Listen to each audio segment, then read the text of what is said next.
할렐루야, 2월 20일 토요일 아침입니다. 오늘 하루도 하나님의 말씀을 묵상하며 삶으로 살아내는 저와 여러분이 되길 진심으로 축복합니다. 오늘 함께 나눌 말씀은 마태복음 15장 21절에서 28절까지의 말씀입니다. 마태복음 15장 21절에서 28절까지의 말씀 다 함께 읽어보도록 하겠습니다. 예수께서 거기서 나가사 두로와 시돈 지방으로 들어가시니 가나안 여자 하나가 그 지경에서 나와서 소리질러 이르되 주 다윗의 자손이여 나를 불쌍히 여기소서 내 딸이 흉악하게 귀신 들렸나이다 하되 예수는 한 말씀도 대답하지 아니하시니 제자들이 와서 청하여 말하되 그 여자가 우리 뒤에서 소리를 지르오니 그를 보내소서. 예수께서 대답하여 이르시되 나는 이스라엘 집에 잃어버린 양 외에는 다른 데로 보내심을 받지 아니하였노라 하시니 여자가 와서 예수께 절하며 이르되 주여 저를 도우소서.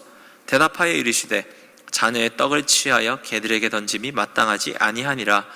여자가 이르되 주여 올소이다마는 개들도 제 주인의 상에서 떨어지는 부스러기를 먹나이다 하니 이에 예수께서 대답하여 이르시되 여자여 내 믿음이 크도다 내 소원대로 되리라 하시니 그때로부터 그의 딸이 나으니라.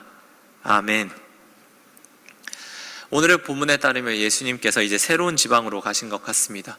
21절의 본문에 따르면 두로와 시돈 지방으로 가셨다고 합니다. 이 지역은 어떤 베니게라는 곳에 있는 주요 항구 도시라고 할 수 있습니다. 특별히 어떤 우상 숭배나 여러 가지 어떤 이방인에 관련된 다양한 문제들에 대해서 등장하는 한 도시라고도 할 수 있습니다. 도시의 그런 배경답게 22절에는 한 여인이 등장했다고 합니다. 가나안 여자 하나가 등장했다고 하고 있습니다. 마가복음의 이야기에 따르면 수로보니게 여인이라고 등장합니다. 분명히 같은 이야기로 보이는데 마태복음에서는 가나안 여자다 이야기를 하면서 이야기가 시작됩니다. 이 이야기를 아마 많이들 들어보셨을 것입니다. 어떤 딸이 귀신이 들려가지고 예수님 앞에 나오는 이 여인인데 이 이야기 전체를 돌아보면 약간 저희가 꺼림칙하게 느껴지는 부분이 있습니다. 살짝 마음에 들지 않는다고 할까요? 불편하다고 느껴지는 부분들이 있습니다. 그 이야기는 무엇 때문입니까? 예수님께서 그 여인을 개라고 약간 비유를 하는 표현 때문입니다. 분명히 성경에서는 개라는 동물이 좋은 비유로 사용되는 동물이 아닌 게 확실합니다. 그런데 예수님께서는 이런 표현을 쓰시면서 이 여인에게 약간은 매몰차게 보이는 예수님의 모습이 드러나기 때문에 저희는 약간 불편함을 느끼곤 합니다. 저희뿐만이 아니었습니다. 신약을 연구하는 학자들 또한 이 본문에 대해서 이 단어를 바라보는 데 있어서 약간의 불편함, 우리가 넘어서야 하는 어려움은 반드시 있다라고 인정을 하고 있는 부분입니다. 왜 그런 의도로 말씀하셨을까? 이것에 대해서는 온전히 100%를 다 이해하기는 어렵습니다. 그럼에도 불구하고 저희가 이 본문에서 캐치를 할 수 있는 부분은 있습니다. 이 본문이 왜 지금 이런 식으로 이야기가 전개될까? 여기에서 전제를 하고 있는 내용들은 무엇일까? 이것에 대해서 저희들이 알 수는 있습니다. 먼저 본문이 알려주는 바가 있습니다. 24절 말씀을 저희가 읽어보도록 하겠습니다. 시작. 예수께서 대답하여 이르시되 나는 이스라엘의 집에 잃어버린 양 외에는 다른 데로 보내심을 받지 아니하였노라 하시니. 아멘. 가나안 여자가 예수님 앞에 나와서 제 딸이 귀신 들렸습니다. 고쳐주십시오. 재촉하는데 예수님은 한 말씀도 대답하지 않았다고 합니다. 흔히 시체말로 쌩을 깐다고 이렇게 표현을 우리가 하기도 하죠. 이렇게 예수님께서 전혀 무시하는 듯한 행동을 보이는데 제자들이 이야기를 합니다. 예수님 저렇게 소리치는데 보내는 거 어떻습니까? 그런데 예수님께서 이야기를 하기를 나는 이스라엘의 집에 잃어버린 양 외에는 내가 보내심을 받지 아니하였다 이야기를 합니다.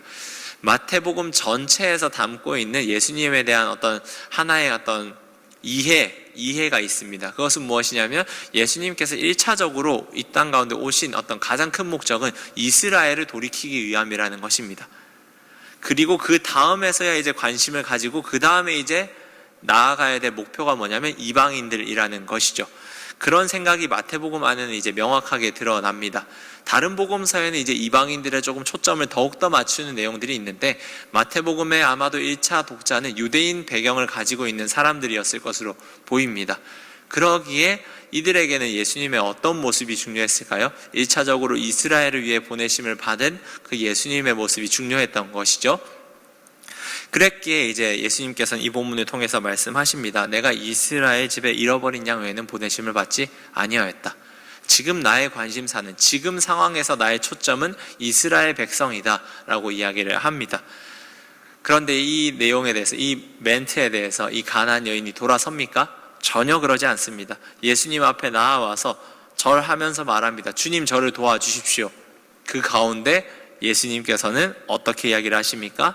자녀의 떡을 취해서 개들에게 던지는 게 마땅하지 아니하다. 이 우리가 마음에 걸렸던 이 표현을 사용하시면서 예수님께서는 이 마땅하지 않은 일이다, 지금은 적절하지 않은 일이다 라고 이야기를 하십니다. 대놓고 주님께서 거절을 하신 거죠. 그런데 흥미로운 지점, 이 여기에서 나타나는 것이 이제 이 본문의 핵심이라고 할 수 있는데, 이 여인이 예수님의 반응에 대해서 돌아섭니까? 그러지 않습니다. 전혀 돌아서지 않습니다. 27절, 28절 말씀은 저희가 중요하니까 함께 읽어보도록 하겠습니다. 시작. 여자가 이르되 주여 올소이다마는 개들도 제 주인의 상에서 떨어지는 부스러기를 먹나이다 하니, 이에 예수께서 대답하여 이르시되 여자여 내 믿음이 크도다, 내 소원대로 되리라 하시니 그때로부터 그의 딸이 나으니라. 아멘. 예수님께서 거절하시는 모습에 대해서 여인은 전혀 굽히지 않습니다. 주님, 그 개들도, 개라고 하더라도 주인의 상에서 떨어지는 부스러기를 먹습니다. 전혀 뒤돌아서지 않습니다. 왜 그랬을까요? 그녀의 마음엔 누가 있었습니까? 자신의 딸이 있었던 겁니다. 딸이 아픈 게 지금 내가 잠시 모욕적으로 보이고 예수님께서 나를 거절하시는 것처럼 느끼는 어떤 쌀쌀함이 겉으로 보이게 있다 할지라도 그것이 제 자녀를 향한 그 불붙는 마음을 꺼트릴 수 없습니다. 불을 절대로 끌 수 없습니다 라는 그런 생각이 있기에 하나님 앞에, 예수 그리스도 앞에 더욱더 나아갔다는 것입니다. 그 가운데서 예수님께서는 무엇을 말하십니까? 감탄하시면서 내 믿음이 크도다 이야기를 하시면서 그의 딸을 치료해 주십니다. 저는 이 본문이 주는 큰 메시지가 있다고 생각합니다. 특별히 오늘의 본문 앞에 있었던 이야기와 지금의 본문을 비교할 때 이 본문의 메시지는 더욱더 크게 나타난다고 생각합니다. 여기서 예수님께서 말씀하시는 것은 무엇이었습니까? 나는 이스라엘 가운데 왔다, 이스라엘을 구원시키기에 왔다. 그런데 앞의 내용은 어떤 내용이 등장합니까? 바리새인들과 서기관이 나타납니다. 그 예수님께서 말씀하신 이스라엘 사람들이라는 겁니다. 그런데 이들은 어떻습니까? 예수님께서 와서 이야기를 하고 논쟁 가운데 대답을 해주시고 그들의 마음을 찌르지만 그들은 어떻게 합니까? 오히려 마음에 걸림돌만 되고 예수님 앞에 전혀 나오지 않습니다. 오히려 예수님을 죽일 생각만 이제 앞으로 더욱더 하게 됩니다. 그 이유는 무엇이었을까요? 이들은 행동만 보았지 이들 안에는 결정적으로 마음이 없었기 때문입니다. 하나님을 경배하고자 하는, 예수님을 따르고자 하는 그 마음이 전혀 없었기 때문에 이들은 예수님께서 자신의 1차 목적인 그 이스라엘 백성들을 향해 와서 아무리 좋은 말씀과 여러 가지 이야기를 선포한다 하더라도 돌아오지 않았습니다. 하지만 대조적으로 지금의 본문은 무엇을 말합니까? 지금 1차적인 목적의 대상이 아니었다는 겁니다. 이 유대인들이 돌아와야, 이스라엘 백성이 돌아와야 그 이방 선교가 그 다음에 순차적으로 진행될 것이라고 이 마태복음에서는 크게 생각을 하고 있는데, 그 지금 1차 목적에 해당되지 않는 가나안 여인이 나와서 말을 하는데 예수님께서는 분명히 말씀하시는 거예요. 너가 1차 목적이 아니다. 그럼에도 불구하고 자녀를 향한 이 뜨거운 마음, 어떤 고통스러운 마음을 가지고 하나님 앞에 나아왔을 때 예수님께서는 어떻게 하십니까? 고쳐주신다는 겁니다. 특별히 그것을 무엇이라고 말하냐면 내 믿음이 크도다 라고 이야기를 하십니다. 이것을 믿음이라고 하신다는 거죠. 믿음이라고 하는 말은 다른 말로 표현하자면 신실함이라고도 할 수 있습니다. 신실하게 붙들고 있는 거죠. 근데 무엇에 대해서 신실한 겁니까? 자녀를 향한 그 불붙는 마음, 아픈 마음, 고통의 마음을 가지고 하나님 앞에 어떻게 해서든 나오려고 하는 그 마음이 꾸준하고 변하지 않고 신실하다는 겁니다. 그것에 대해서 예수님께서는 내 믿음이 크도다 이야기를 하고 치유해 주십니다. 1차 대상이었지만 전혀 예수를 받아들이지 못하는 사람들의 앞부분의 이야기, 그리고 1차 대상이 아니라고 분명히 말했지만 예수 그리스도의 그 구원의 은혜를 누리는 이 이야기, 이 두 가지 이야기는 참 대조적으로 모습을 보여준다고 생각합니다. 일부러 이렇게 그를 대조해서 배치해 놓았다고도 할 수 있습니다. 제가 앞에 말한 것처럼 이 이야기의 1차 독자 대상이 아마도 유대인들 배경에 가진 사람들이라 생각되는데, 그 사람들이 이 본문, 이 가나안 여인에 대한 이야기를 들었을 때 마음이 어떠했을까요? 상당한 찔림이 있었을 겁니다. 그 앞에 나오는 바리새인과 서기관들이 받아들이지 못하는 모습과 동시에 이방인이었음에도 불구하고 예수 그리스도를 받아들이는 이 여인의 모습, 이 두 가지는 대조적으로 어떤 예수님을 따르는 믿음이 무엇인가에 대해서 보여준다고 할 수 있습니다. 이 본문이 알려주는 것은 명확하게 있습니다. 우리의 삶 속에서 느끼는 고통과 아픔을 무조건적으로 포기하지 않고 예수 그리스도 앞에 가지고 오는 것, 하나님 앞에 가지고 오는 것이 진정한 믿음이다, 진정한 신실함이다 라고 예수님께서는 이 말씀을 통해 알려주십니다. 우리는 모든 아픔과 고통, 슬픔을 예수님 앞에 가지고 나올 수 있습니다. 왜 그렇습니까? 예수님께서 그 누구보다 그 아픔과 고통을 아시고 그것을 해결할 수 있는 힘이 있으신 분이기 때문입니다. 우리가 이 사순절에 묵상하는 것이 무엇입니까? 예수님께서 이 땅 가운데 겪으셨던 그 아픔과 고통을 생각하는 것입니다. 그 고통을 생각할수록 우리는 무엇을 깨닫습니까? 예수님께서 정말 말도 안 되는 고통과 아픔과 어려움들을 이 땅 가운데서 겪으셨구나. 그리고 이것들을 겪는 것으로 끝나는 것이 아니라 이것을 넘어서서 해결하신 분이 바로 예수님이구나 라는 걸 깨닫습니다. 이 본문을 보면서 우리에게 있는 마음의 아픔과 고통을 예수님 앞에 가지고 나아가는 오늘 하루가 되면 좋겠습니다. 그 누구도 고통이 없는 사람은 없을 겁니다. 지금 화면을 통해 보신 여러분 모두도 그것이 크든 작든에 상관없이 예수 그리스도를 따라가기에 우리 인생 가운데서 느끼는 아픔과 고통이 반드시 있다고 생각됩니다. 문제는 그것이 있고 없냐가 아니라 이것을 누구에게 어떻게 가져가냐 하는 것입니다. 이 아픔들, 이 고통들 예수님 앞에 가져갈 수 있는 하루가 되길 축복합니다.